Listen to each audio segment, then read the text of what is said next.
What's going on, guys? Shout out to the Advice Show. This story is coming from Grassfield High School. This happened last year in Chesapeake. I'm guessing Virginia. I'm going to play this video for you.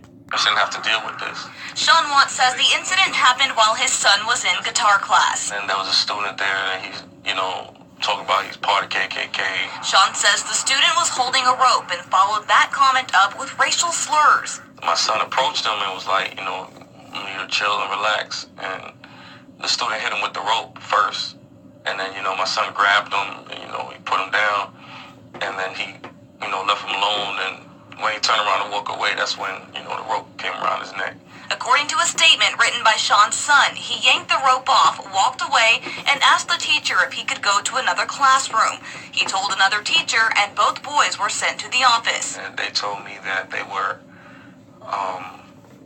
proud of the way my son handled himself. Police charged the student with simple assault and battery, but Sean is upset the charges aren't more serious. If that isn't a hate crime, what happened, I don't know what is. The only way I feel that racism can be eradicated, you have to confront it and call it what it is. He also says he has more questions than answers about how the situation was handled. He was in the classroom. I would assume something like that. If you're a teacher, you gotta see it. It's ridiculous. I don't know what happened to the other child. I don't know if he might try to come back and be upset at my son. A spokeswoman for the district tells us the school has taken appropriate action. However, they can't comment on individual student discipline.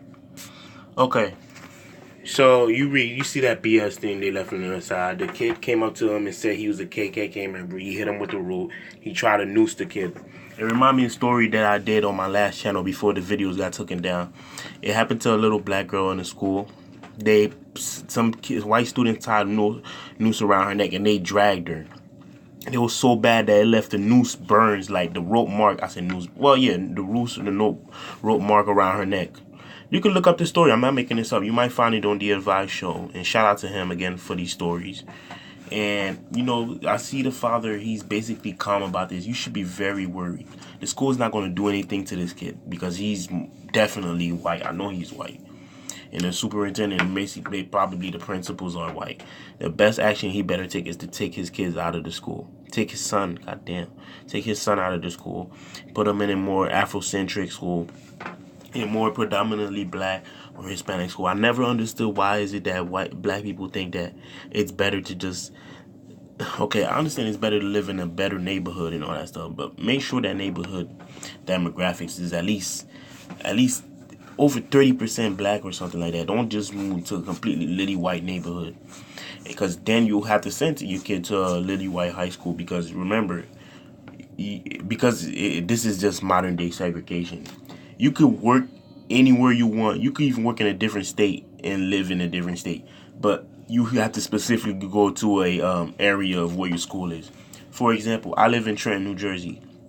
There's Hamilton, New Jersey. It's really close. Hamilton, New Jersey is inside Trenton, New Jersey. I had to go to Trenton High because I lived in Trenton, New Jersey. I couldn't go to Hamilton High, even though it's right there. It's right down the street not right down the street, but it's like really down from the thing. Hamilton is a little bit more expensive, so if I lived in Hamilton, then I could go to Hamilton High School. You understand? I hope that makes sense to you guys. You could rewind if I'm not going to repeat it if you didn't get it the first time. So that's basically modern day segregation. So if you move to a lily white neighborhood, you have to send your kids to one of the lily white schools that's around the area. And by the take of this story, it didn't sound like there was a lot of black kids in the thing, because if there were, there had to be some black kids around that could have intervened while this muff put a rope around his neck and hit him with a rope. I would have knocked his ASS out. But of course, this terrorism, and yes, I'm calling it terrorism, happens to black people in the past and the present. Is going to continue in the future unless we start knocking it out right there and then. And I mean that in two different ways, if you know what I mean. We got to stop playing with these people. Black women, please. Whether it's Joy or any other woman that has listened to me for the past last year since I started re-uploading videos again. You have got to protect yourself the most, because they really aim for soft targets. They really aim for women, children.